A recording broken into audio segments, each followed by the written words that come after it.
Season 2 of Dexter Resurrection is on the way, the writer's room has officially opened, and in my last video we talked about how the official film start is April of 2026. But we did also just recently get some more interesting information about Season 2.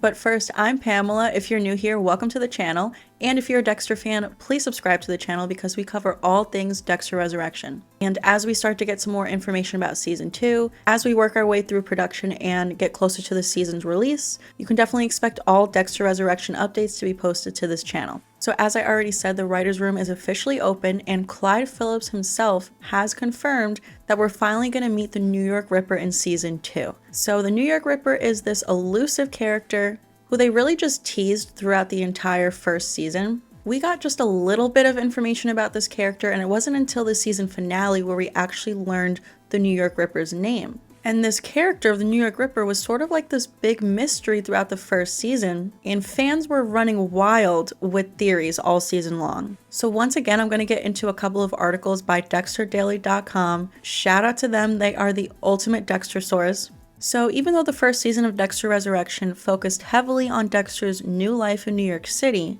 a serial killer with the moniker New York Ripper lurked beneath the surface of the story. A person so elusive that viewers didn't even get a name until the season finale revealed him as Don Frampt. So if you remember when Dexter was sort of in Leon Prater's lair, Prater had all of these files on all of these serial killers that he collects. And one of them was for the New York Ripper, which is when we learn that his real name is apparently Don Frampt. So as the 10-episode season unfolded, the writers sprinkled just enough breadcrumbs to keep the mystery and hype alive. Whoever this killer was, he had managed to stay ahead of police for decades, leaving behind a legacy of brutality that still haunted the city and Claudette Wallace. If you remember Detective Wallace, she was like obsessed with the New York Ripper. By the time episode 7 arrived, it became clear he wasn't done leaving scars, choosing to torment the families of his past victims long after successfully retiring from murder. His methods were horrifying, and the show even hid clues in plain sight, hidden behind the seemingly simple opening title card. Fans eventually caught on, but the biggest question was still there. Who exactly was this monster? So as I said earlier, throughout the entire season, fan theories were running wild all across the internet. Viewers pointed fingers at nearly every new character introduced in Resurrection, and some even circled back to old names like Jonah Mitchell, convinced the story might be looping to past events. Yeah, so there were a lot of crazy theories out there. Some people thought the New York Ripper was Blessing Kamara, some people thought it was Detective Oliva, some people thought it was Leon Prater himself, and the craziest theory yet was that Jonah Mitchell, the son of the Trinity Killer, was the New York Ripper. But the finale shut down every single one of those theories in one blow. The New York Ripper wasn't someone we already knew at all, but someone brand new. So during a recent interview on the Dark Passengers podcast, Clyde Phillips, who is the executive producer and showrunner of Dexter Resurrection, made it clear that Don Frampt isn't going anywhere. He said he'll be in the second season. This aligns with how season 1 subtly built him up without ever revealing his face, setting the stage for a bigger payoff later. Something that Dexter never did in any previous season. So that is interesting. Every previous season of Dexter has always tied up all of the loose ends by the season finale. No storyline has ever really carried over into the next season. So I do think that's interesting, and I'm looking forward to seeing how it plays out in season 2. The confirmation that the New York Ripper will go into season 2 also shuts down a popular post-finale theory, suggesting that the Ripper was never meant to be a real character, but instead a symbolic nod for Wallace to get the closure Batista never received with Dexter. Phillips' statement leaves no room for that interpretation now.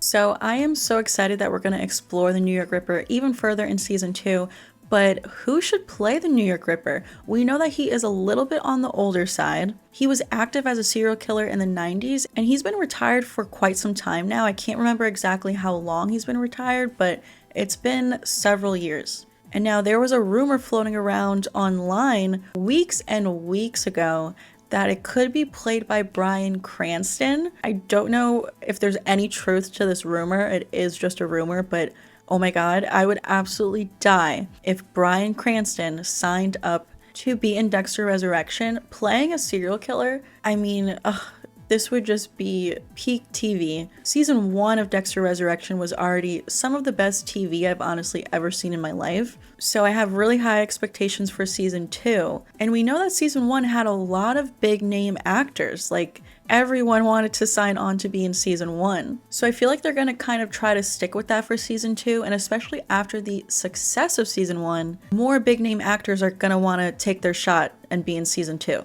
I think Bryan Cranston would absolutely kill this role, but another option that I see in my mind is Willem Dafoe. I feel like Willem Dafoe would be a really good serial killer in Dexter Resurrection. Now, according to this other article from DexterDaily.com, the only reason that this villain is returning in season 2 is thanks to the fans' obsession with him.